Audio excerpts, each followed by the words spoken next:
Azərbaycan aktrisası, qiraət ustası, Azərbaycan Respublikasının xalq artisti, Azərbaycan Respublikası Prezidentinin fərdi təqaüdçüsü Laləzar Mustafayeva. Laləzar Bəşir qızı Mustafayeva 1962-ci il sentyabr ayının 30-da Balakən rayonu Qullar kəndində anadan olub.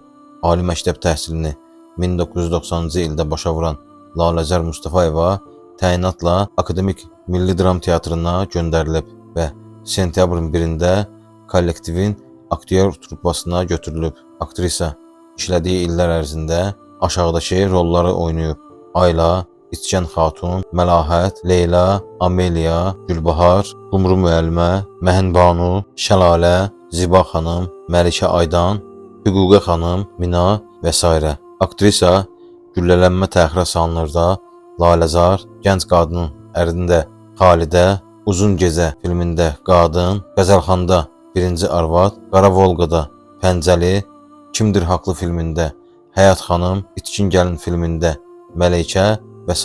televiziya tamaşalarında obrazlar ifa edib. Laləzar Mustafayeva teatr sənətindəki fəaliyyətinə görə 1998-ci ildə Azərbaycan Respublikasının əməkdar artisti, 2002-ci ildə isə xalq artisti fəxri adları ilə təltif olunub. Prezident mükafatçısıdır.